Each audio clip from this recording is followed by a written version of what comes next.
Жалпы Лұқпан айтыпты деген даналық сөздер аз емес. Осы бір ғұлама есімі жалғыз қазақта ғана емес, қазақ, өзбек, түркмен тағы басқа да шығыс халықтарының ауыз әдебиетінде кездеседі.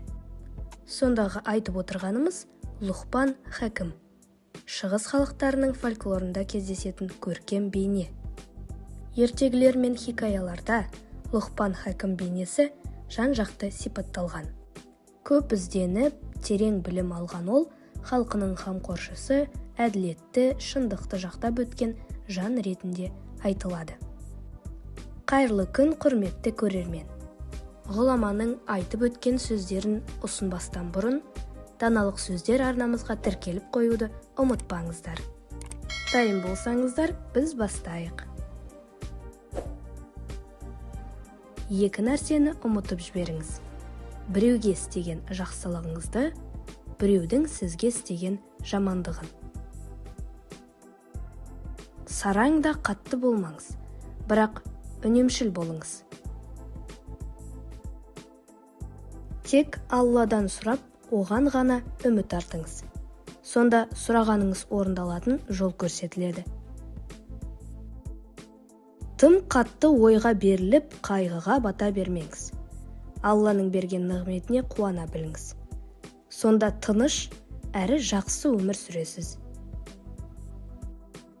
Сапарға шықсаңыз, түн ортасында емес, таңға таман жол алыңыз. Баланы орнымен жазалау жаңбырдың жерге деген қажеттілігі секілді. Балаң есейіп, одан жақсылық көргің келсе, кішісінде оған бар мейіріміңді бер. Жақсы адамды кездестіріп қалсаңыз, одан өзіңізді бір саты төмен ұстап мәміле қылыңыз. Ал ақымақтарға сенікі дұрыс дей салыңыз. Қошқар мен қасқыр дос бола алмайтыны секілді, ақымақтармен достасам деп әуреге түспеңіз. Өзгелерді таң қалдырып, ақымақтармен бәстесуге бола білім алмаңыз. Жаратқаннан еш нәрсе жасыра алмайтыныңызды ойлаңыз. Адасып жүрген болсаңыз, білгеннен көмек сұраңыз. Адамдардың сөзінен қорқып, өзіңізді тура жолдамын деп алдамаңыз. Қарыздан аулақ болыңыз. Бұл сіздер үшін күндіз кемсіту болса, түнде ауыр ой мен ұйқысыздыққа апарады. Лұқман Хәкімге сен қалай мұндай даналыққа қол жеткіздің деп сұрақ қойыпты. Сонда ол үнсіздік сақтап, маған қатысты жоқ нәрсеге араласқан жоқпын депті. Шынында сөздің салмағы тастан да қатты, пышақтан да өткір. Шынында адамның жүрегі топырақ секілді. Оған жақсы сөз бен жылулық керек. Жаман сөз жүректі жаралап, адамды терең тұңғиыққа сүңгітіп жібереді. Ақылды болсаң, отбасыңда өзіңді баладай ұста. Ал өзгелер арасында үлкен адам екендігіңді көрсет.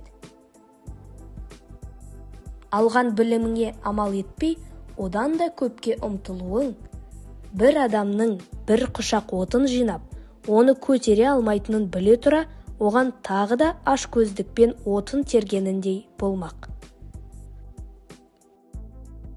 Үнсіздік көп адамның қолынан келмейтін даналық. Мен ауыр тастар мен қатты темірлерді де тасыдым, бірақ қарыздан ауыр нәрсені көрмедім.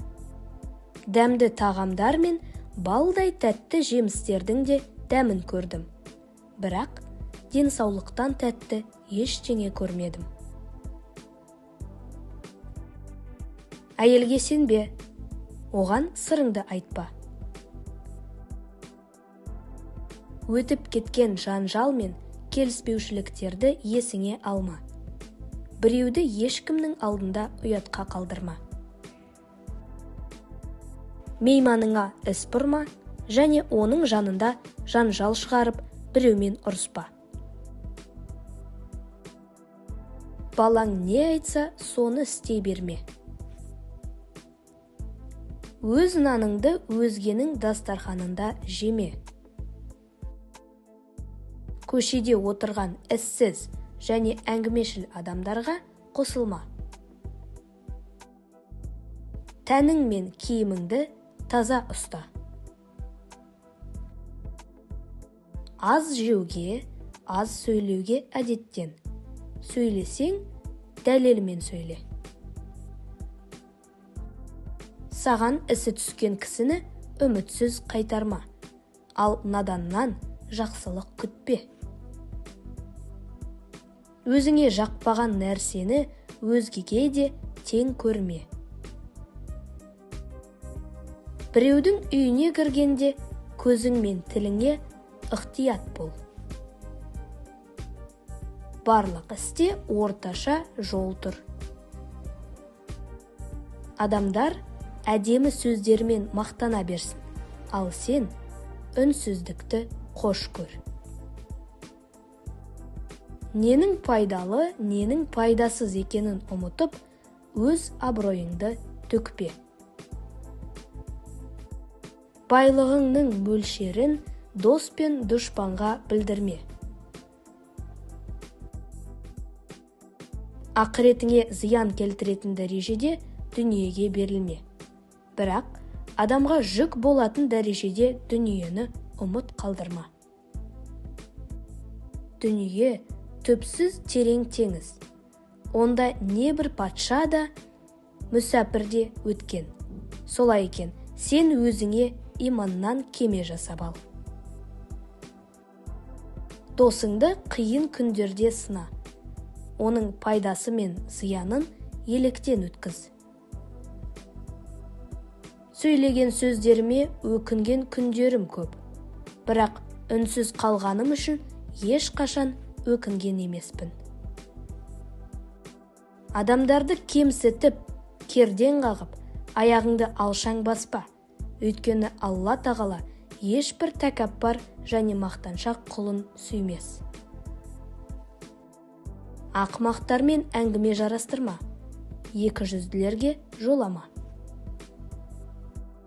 Кішіпейіл және қарапайым бол, бірақ өзіңді кемтар дәрежеге түсірме.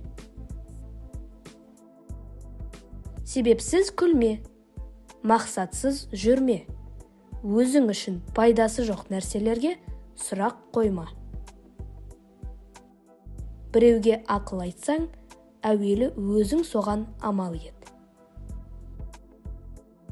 Міне, Лұқман Хәкімнен біздің заманымызға дейін осындай сөздер сақталыпты. Егер сізге видео ұнаған болса, міндетті түрде лайк басыңыз, комментарийде жазып жіберсеңіз болады. Сіздермен бірге болған даналық сөздер арнасы. Келесі кездескенше сау саламатта болыңыздар.